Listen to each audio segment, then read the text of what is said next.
Olá, meu nome é Mariana e junto a Graziele e ao Miguel nós vamos apresentar o desenvolvimento do nosso projeto de produto minimamente processado, que é o pedúnculo do caju minimamente processado. A motivação principal para o desenvolvimento desse produto minimamente processado veio do fato de que é a castanha de caju que apresenta o maior valor comercial aqui no Brasil e no exterior, fazendo com que esse valor agregado direcione o processamento do caju para o mercado da castanha de caju. O pedúnculo é sim aproveitado para a produção de sucos, néctares, xaropes, geleias, sorvetes, alguns vinhos, polpas, entre outros produtos, com destaque para o suco de caju. Porém, a produção ainda é muito maior do que o consumo interno, por exemplo.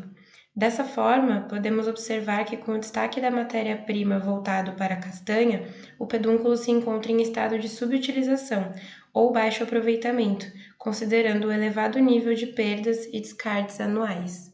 Então, aqui a gente trouxe um fluxograma geral do processamento mínimo de frutas, por onde a gente vai se guiar ao longo do projeto e direcioná-lo para o processamento do caju.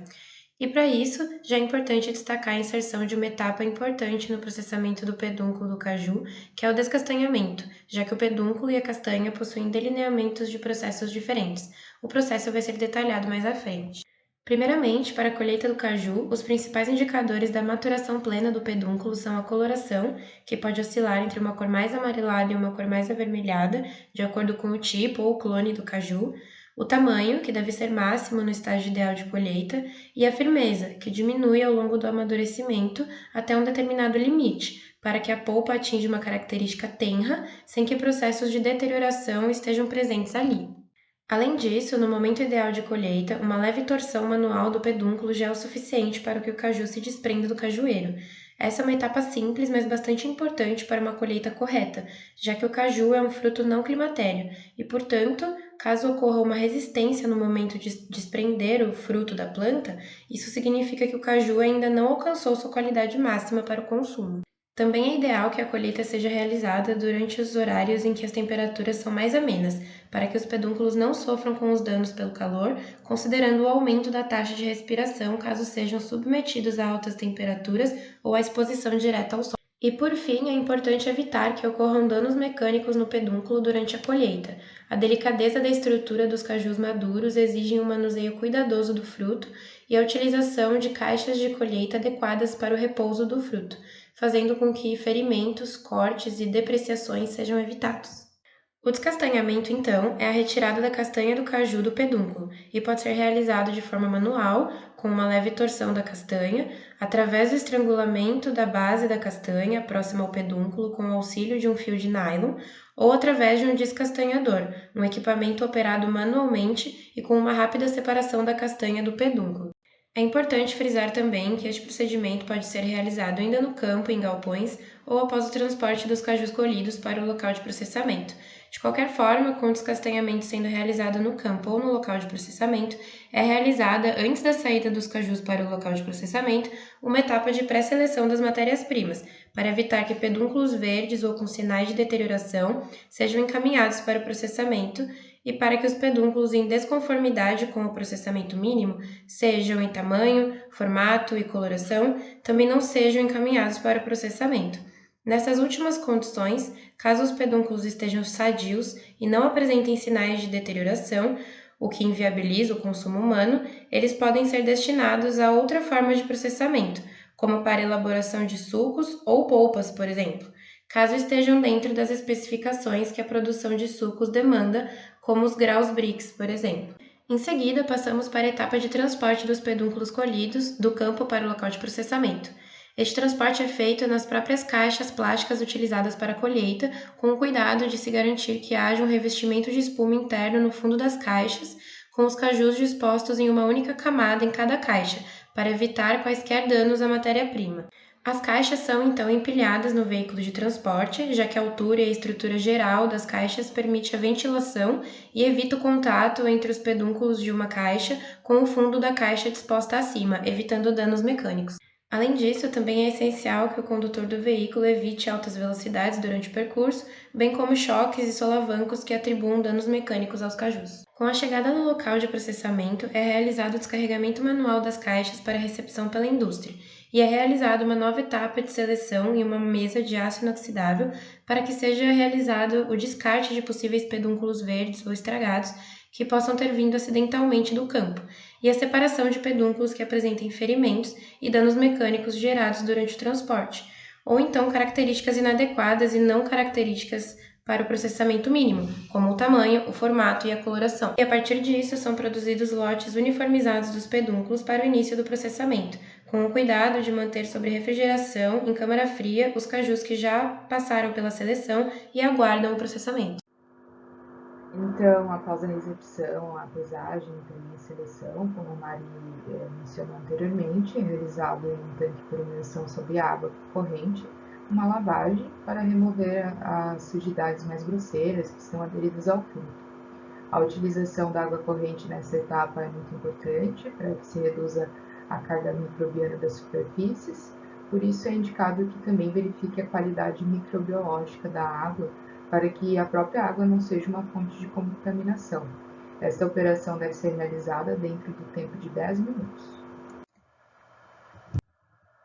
Depois, então, é feito uma seleção manualmente, novamente, em esteiras ou mesas, para retirar os pedúnculos impróprios, ou seja, aqueles que estão esmagados, estragados ou muito verdes. Então, após essa seleção, é feita a sanitização, para remover as sujidades mais finas, também reduzir a quantidade de micro-organismos presentes nas superfícies desses pedúnculos. Então, a sanitização é feita sob a imersão dos pedúnculos em água clorada com 20 ppm, ou seja, para cada 100 litros de água usam-se 100 ml de água sanitária. Deixa eles lá imersos de 2 a 3 minutos na água clorada e em constante agitação, com a temperatura da água entre 10 graus Celsius e 15 graus Celsius. Depois é transferido para outro tanque para uma lavagem com água corrente de boa qualidade para a remoção do cloro. Alguns outros fatores devem ser considerados para que a solução clorada tenha eficiência, como os pedúnculos devem ter sido bem lavados anteriormente na etapa de lavagem, e também essa solução deve ser trocada com frequência, ou seja, a partir do momento que ela já não está mais líquida, ela deve ser trocada para que ela tenha, né, a sua eficiência aí como solução clorada.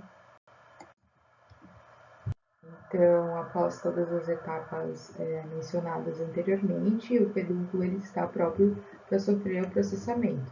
Nesse caso aqui, nós vamos falar sobre o processamento mínimo, né, ou minimamente processado, e vamos falar sobre o descasque e corte.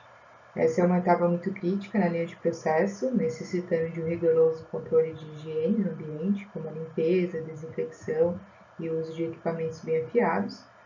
Logo, a operação de descasque recomenda-se mergulhar o produto descascado em tanques com água fria para evitar o processo de oxidação e antes da realização do corte, que pode ser em vários formatos, rodelas, palito, cubo, entre outros.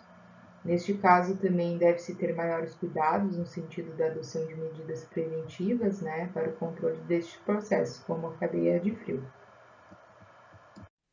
O enxágue é realizado após o corte. Os pedaços cortados devem ser imersos por 1 minuto em água clorada e fria, na concentração de 20 ppm a 10 graus por 1 minuto. Aqui, o objetivo do enxágue do caju depois do corte é reduzir o risco de contaminações das etapas anteriores e a oxidação enzimática durante a estocagem desse produto. Após o enxágue, os pedaços devem ser drenados em peneiras de aço inoxidável, pois as frutas não suportam a centrifugação. O tempo de drenagem deve ser de 1 a 3 minutos para eliminar o excesso de umidade. Na etapa de embalagem, ela é realizada em bandejas de isopor com revestimentos de filme PVC. Com isso, a embalagem garante proteção do produto contra danos no meio ambiente e futura contaminação por micro-organismos. A utilização da bandeja também diminui os danos por manuseio excessivo nos locais de comercialização. Como o produto é embalado na ausência do consumidor, algumas informações devem estar presentes no rótulo desta embalagem, como por exemplo, a data de produção e validade, instruções de preparo e armazenamento e demais itens requisitados pelas legislações de rotulagem vigentes. Após as embalagens individuais nas bandejas, elas devem ser acondicionadas em caixas de papelão de tipo peça única, sem tampa e que favoreçam o encaixe e a paletização para facilitar o futuro armazenamento. Após a organização dos pallets, deve-se realizar um resfriamento rápido e posteriormente o armazenamento refrigerado. O resfriamento rápido deve ser feito com ar frio na temperatura de aproximadamente 15 graus. Com esses pallets devidamente organizados, utiliza-se ventiladores que jogam ar frio em alta velocidade entre e dentro das caixas, permitindo que se faça o resfriamento do produto embalado, o que reduz a perda de umidade. Durante o armazenamento e a distribuição, os cajus minimamente processados devem ser mantidos em temperaturas baixas e sem interrupção da cadeia do frio, pois ainda podem ocorrer os processos bioquímicos originados de reações de enzimas, de micro-organismos psicotróficos e de outros que continuam a se desenvolver em baixas temperaturas, inclusive patógenos, o que acaba resultando em perdas de qualidade do produto. Quando armazenado em temperatura ambiente, a vida útil pós-colheita do pedúnculo de cajueiro não ultrapassa 48 horas. Após esse período, o pedúnculo apresenta-se enrugado, fermenta e, consequentemente, deixa de ser atraente para venda e consumo. Entretanto, sob refrigeração a 5 graus, em 85 a 90% de umidade relativa e devidamente embalados, a vida útil do caju passa para até 20 dias. A distribuição até comercialização deve ser feita de forma rápida e em temperatura de refrigeração. Deve-se evitar oscilações de temperatura, danos mecânicos e tentar realizar o pouco manuseio dos produtos para amenizar as perdas durante a etapa de distribuição. Essas são as nossas referências e muito obrigado.